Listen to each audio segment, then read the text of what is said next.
দাদা, তুই সিগারেটটাকে ফেলবি? আমার কষ্ট হচ্ছে।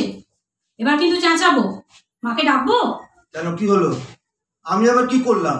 মা, মা, ঘরে এসে দেখে যাও কি কাণ্ড করছে একজন। তুই সিগারেটটা ফেলবি কি না? না, ফেলবো না। তুই কি করবি? যা পারিস কর। এবার কিন্তু মাকে ডেকে নিয়ে আসবো। ধূম্রপান সখ্ত মানা হ্যায়। যা, তুই বাচ্চা, এখনই কেটে ফেলবি। এনে ফেলে দিলাম। উরে বাস! আরে কি জোরে পিঠে কিল মারলো! মা দেখো, দেখে যাও। এবার আমি মাকে ডেকে নিয়ে আসবো। চৌকা ছক্কা देखेंगे हम लोग। শোন, যা বাথরুমে যা, ল্যাপটপটা শাট ডাউন কর, ভালো করে চান করবি। গায়ে যা গন্ধ, সারা সপ্তাহে তো বোধহয় সাবান মাখিস না ভালো করে। ইস, সত্যি আজ ভাই ফোঁটা, তোকে দেখে কেউ বলবে? তা ভাইফোঁটা কি গায়ে লেখা থাকবে নাকি? রাস্তা দিয়ে যাব পিঠের জার্সির নাম্বারের মতো। রাহুল চ্যাটার্জির ভাইফোঁটা। মেলা ভ্যাট ভ্যাট করিস না তো। তোর থেকে আমি 10 বছরের বড়। একদম জ্ঞান দিবি না। টাইলটাকে এই নে। আর ওই দেখ, ওই যে কানা, দেখতে পাচ্ছিস তো? বিছানার উপর তোর জন্য নতুন পাঞ্জাবি কিনে এনেছি, ওটা পরবি। সঙ্গে আলিগড় পাজামা আছে তো নাকি? আচ্ছা, তুই কতদিন পরে এলি বলতো? 7 মাস 10 দিন 11 ঘন্টা। উফ, সত্যি আবার পিঠে কি জোরে তুই বাথরুমে ঢুকবি কি না? আলবিদা, Rahul Chatterjee is going to bathroom. But গাড়ি কমাতে হবে। আচ্ছা ঠিক আছে, হয়ে যাবে। সত্যি রে দাদা, কতদিন পর এবার এলাম, কিন্তু আর অফিসের কাজে বাইরে। অন্যবার ও আসে, এবার বাবা মারা যাওয়ার পর এটা দ্বিতীয় ভাই ফোঁটা। তুই এখন থাকবি তো, নাকি বিকেলেই বলবি চললাম, কাল অফিস আছে? অন্যবার বাবার কথায় অন্তত একটা দিন থেকে যেতিস। গতবার বোধহয় রাতে ছিলি না। তেরি প্রতিদেব কা দোস্ত কা কোই পার্টি থা, যতদূর মনে পড়ছে। না রে, এবার থাকবো। দাঁড়া দাঁড়া, ভালো করে শুনি। আর একবার বল। ন্যাকামি করিস না তো, বললাম তো এবার থাকবো। 24 আওয়ার্স, 24 ঘন্টা?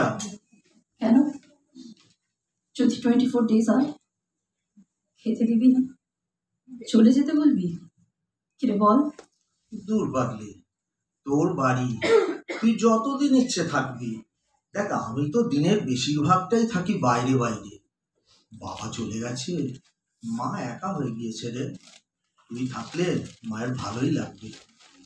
চাকরিটা আসলে ছেড়ে দিয়েছি রে দাদা। সে কি?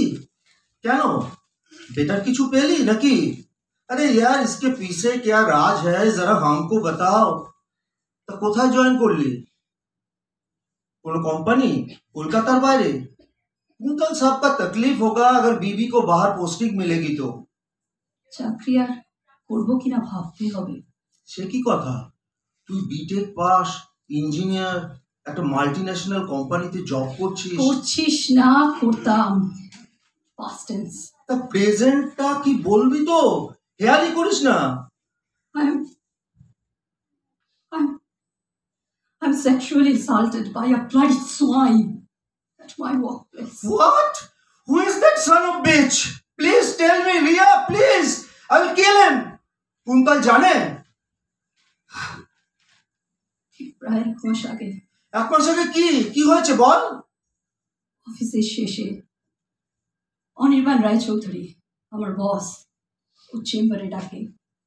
কাজ আছে বলে। ওর ফোন কল পেয়ে যায়। ঢোকার পর বুঝতে বলে ওর চেম্বারের সোফায় শোরের বাচ্চাটা ড্রাম ছিল। প্রথমে বুঝতে পারিনি। তারপর? সোফায় এসে আমার পাশে বসে। হঠাৎ আমার গায়ে হাত দেয়। আমি এক ঝটকায় ওর হাতটা সরিয়ে দিতেই আমার প্রাইভেট পার্টসে। তুই আমার দাদা, তোকে কি সব বলতে? তুই পুলিশ ডাকলি না কেন? ওই বাস্টারটাকে জেলের ভাতি খাচ্ছে, জেলের ভাতি খাচ্ছে। আমি রিয়া চ্যাটার্জি সহজে ছেড়ে দেওয়ার মেয়ে নই। সম্পর্কে আগেই শুনেছিলাম। ওর বউ নাকি এই জন্যই ওর সঙ্গে থাকে না। কি বলছিস? আমার দুটো মোবাইল ফোন, জানিসই তো। তৃতীয় মোবাইল ফোনের সিম কার্ডটা খুলে ভিডিও ক্যামেরা অন করে টেবিলের ওপর রাখা একটা শোপিসের উপর দাঁড় করিয়ে রেখেছিলাম। তারপর পুরো ফুটেজটা পুলিশকে। মহাপুরুষ এখন শ্রীঘরে। কুন্তলকে কিছু বলিসনি? ওই বললো জবটা ছেড়ে দিতে। আমি নেক্সট মান্থে আর একটা কোম্পানি জয়েন করার কথা ভাবছি। অফার পেয়েছি। দাদা, যা স্নান করে আয়, আমি উপোস করে আছি। আসছি রে, আসছি এখনই আসছি। ভাইয়ের কপালে দিলাম ফোঁটা, জমের দুয়ারে পড়লো খাঁটা। নমস্কার।